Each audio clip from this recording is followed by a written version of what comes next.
सब हमारे एक हैं, जिन सुमिरै हरि नाम।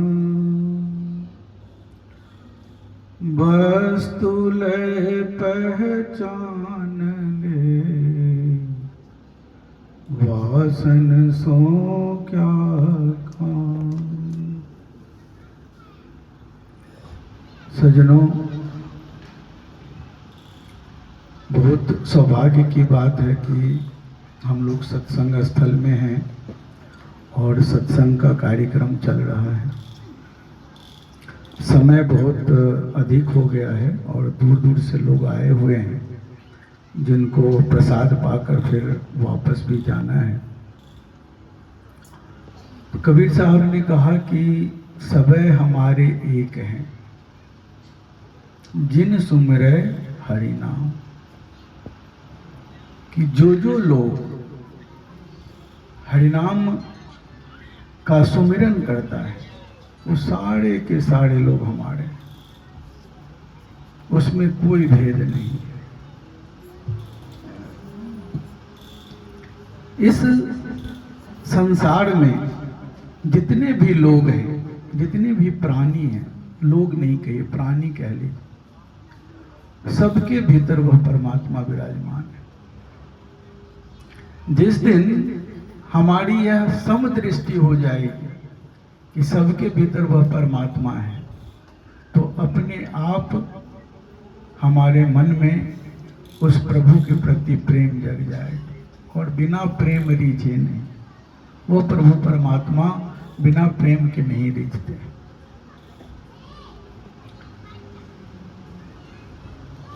अब प्रश्न उठता है कि उस प्रभु परमात्मा को अगर जानना है तो कैसे जानेंगे। जानने के लिए जैसे कभी सत्संग में हम लोग चर्चा सुन रहे थे कि यह एक मानसिक जाप है, जिसमें आप अंदर अंदर उस परमात्मा को ध्यान करते हैं और जानते हैं। दूसरा है वाह्य रूप। वाह्य रूप का अर्थ है कि जैसे कोई एक बच्चा है, उसके माँ बाप से अगर उसका संबंध आपका ठीक नहीं है, कोई झंझट हो गया, लड़ाई हो गई है और उससे बोलचाल भी नहीं है आपको, लेकिन आपके मोहल्ले में ही, आपके समाज में ही वह आदमी रहता है, काफी दिन से भी आपसे बोलबाल ही नहीं है उसकी। और कभी देखेंगे कि उसका बच्चा अगर दौड़ते हुए या साइकिल चलाते हुए या खेलते हुए गिर जाता है, आप उस बच्चे को तुरंत दौड़कर उठा लेते हैं और जैसे उठाते हैं उसके कपड़े को झाड़ देते हैं, उसको प्यार करते हैं। और संयोग की बात है कि उसी समय में उसका माँ बाप अपनी खिड़की से देख रहा है कि जिससे हम बात नहीं कर रहे थे, वो हमारा बच्चा गिर गया, तो तुरंत आके उठा दिया और उसको झाड़ पोंछ कर प्यार कर रहा है। क्या उस पर परिणाम, क्या उस पर प्रभाव पड़ेगा? वह अगले ही दिन, उसी दिन आपसे आके बात करने लगे। तो एक सामान्य जो हमारा बच्चा है, उस बच्चे को अगर कोई प्यार करता है तो कोई हमारा दुश्मन भी है तो हमारा दोस्त बन जाता है। तो इस संसार में जितने भी प्राणी हैं, सारे के सारे उस प्रभु परमात्मा के बच्चे हैं। अगर हम उससे प्यार करना शुरू करेंगे तो जिनको हम नहीं देख रहे हैं, जैसे उसके माता पिता खिड़की से देख रहे थे, ये नहीं देख रहा था कि उसका माँ बाप देख रहा है, लेकिन उसको दिख रहा था ऊपर से, तो उसकी ममता जग गई और इस पर प्यार आ गया।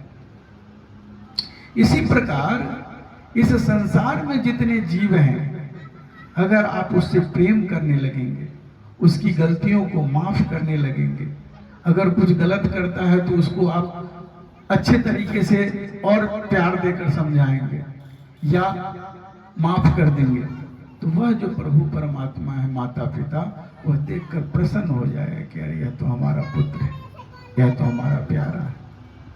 और उस तक आपको जाने की जरूरत नहीं पड़ेगी। जैसा कि अभी सत्संग में हम लोग सुन रहे थे कि प्रभु परमात्मा भक्त के पास चलकर आ जाते हैं। भक्त को प्रभु परमात्मा के तक जाने की जरूरत नहीं पड़ती है। एक बार सच्ची घटना है, अपने यहाँ वार्षिक भंडारा होता है बरवाड़ा में। वहां पर एक सूरदास था, वो ऐसे ऐसे करके हाथ टोलते हुए, बड़ी भीड़ थी ब्रह्म पूज्य गुरुदेव के पास आने के लिए, बड़ी भीड़ थी। तो वह लोगों से बोल रहा था सरकार किधर है, सरकार किधर है, और बड़ी भीड़ थी उनके पास। तो एक आदमी हाथ पकड़कर कहा कि आओ भाई तुमको मिलवा देता हूं। तो हाथ पकड़कर वो सरकार के पास लाने लगा, लेकिन रास्ते में उससे पूछा कि भाई तुमको तो दिखाई देता नहीं है, तो तुम सरकार के पास जाके क्या करो, देख तो पाओगे नहीं उनको। बड़ी अच्छी बात उसने कही कि भाई मुझे नहीं दिखता है ना, सरकार को तो दिखता है, सरकार तो हमको देख लेंगे। तो इस प्रकार से जो हम अच्छे अच्छे कर्म इस संसार में करते हैं, भगवान के बंदों को जो हम प्यार करते हैं, उसकी सेवा करते हैं, उस माध्यम से हमें वो नहीं दिखाई देते, उनको तो हम दिखाई दे रहे हैं और वह चल कर आ जाएंगे। जैसे अभी सत्संग में हम लोग सुन रहे थे कि वह नकारात्मक सोच से, गुस्सा के कारण शंकर भगवान के लिंग पर पैर रख के खड़ा हो गए और भगवान खुश हो गए कि भाई इसको इतना भरोसा है हम पर कि वो समझ रहा है कि अगर ये आशीर्वाद देते तो हमारा अच्छा होता। अगर वह उस नाराजगी में भी उसका प्यार झलक रहा था, उस नाराजगी में भी उसका विश्वास झलक रहा था कि उसको पूरा विश्वास था कि अगर ये चाहते तो हमको अच्छा हो जाता, तो तुम अच्छा नहीं किए हो तो जाओ तुम्हारा ही सामान चुरा। तो उस नाराजगी में भी प्यार था, उस नाराजगी में भी विश्वास था। तो सदगुरु कबीर साहब ने कहा कि सब हमारे एक हैं।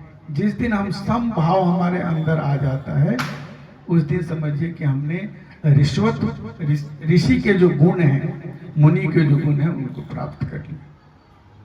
तो सब हमारे एक हैं, जिन सुमिरे हरिनाम और वस्तु लय पहचान लिए, वासन सो क्या काम। आप चावल बनाते हैं, रोटी बनाते हैं, सब्जी बनाते हैं, कोई कढ़ाई में बनाता है, कोई दक्षी में बनाता है, कोई स्टील के भगोने में बनाता है, कोई कुकर में बनाता है। तो हमें चावल से मतलब है, रोटी से मतलब है कि हमें भगोने से मतलब है। तो कबीर साहब का बड़ा ही है कि जाति पाति पूछे नहीं कोई, हरि को भजे सो हरि का। यह जो मनुष्य शरीर है, इसको बाहरी रूप से ये किस जाति के हैं, किस बिरादरी के हैं, क्या करते हैं, नहीं करते हैं, इन सब के चक्कर में नहीं पड़कर उस प्रभु परमात्मा को याद करना है। अब एक थोड़ा सा दूसरा प्रश्न उठता है कि एक तो आपने सांसारिक रूप से जो अपने प्यार किया लोगों को, उससे वो परमात्मा खुश हो गए तो आप पर तक पहुंच जाएंगे। दूसरा है कि आप अगर उनको बुलाना चाहते हैं या आप उन तक पहुंचना चाहते हैं तो कैसे पहुंचे। उसके लिए विधि है सुमिरन का, शब्द सूरत। शब्द सूरत का कैसे है कि जैसे कोई आदमी जा रहा है, उसका आप नाम नहीं जानते हो, क्या नाम है, और उसको आपको पुकारना है, तो आप क्या कहते हो। अगर कोई अंग्रेजी बोलने वाला तो बोलता है हेलो, हिंदी बोलने वाला तो ओ भाई साहब। तो दोनों देखोगे हेलो भी बोलते तो अंत में क्या बोलते ओ, और ओ भाई साहब भी बोलते तो भी ओ कहते हैं। तो ओ एक ऐसा शब्द है जिसका आप कोई भी नाम नहीं, अगर आप पुकारोगे तो पीछे मुड़ के देखता है भाई कौन पुकार रहा है। वैसे भगवान के जितने भी जो भी नाम आप कह लो, राम रहीम करीमा केशव हरि हजरत नाम धरा है, जो भी नाम कह लो सब उसी प्रभु परमात्मा के। लेकिन उस प्रभु परमात्मा का एक निजी नाम है और वह है ओंकार, ओम। ओम क्यों? क्योंकि यह एक ध्वनि है, कोई शब्द नहीं है।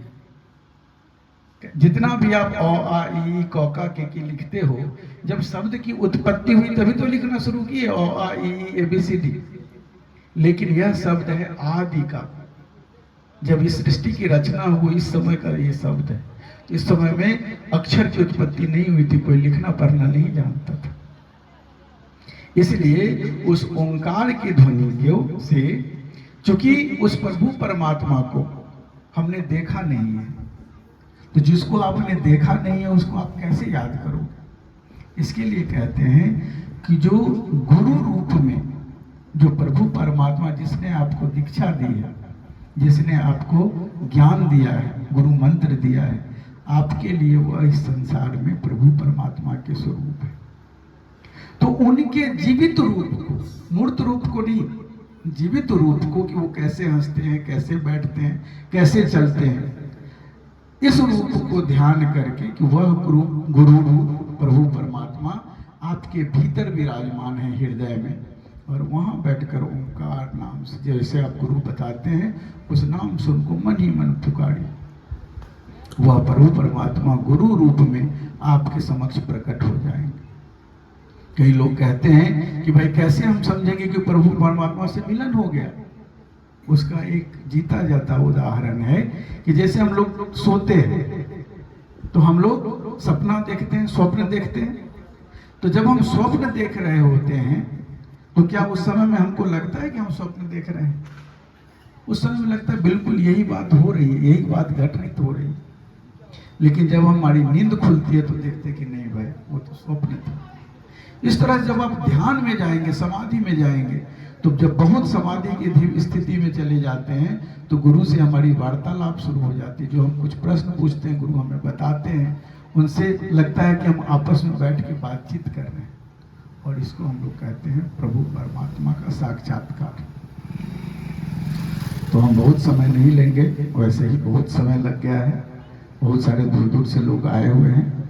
तो आरती कर लेते हैं, और आरती करने के बाद हम विराम देते हैं इसको।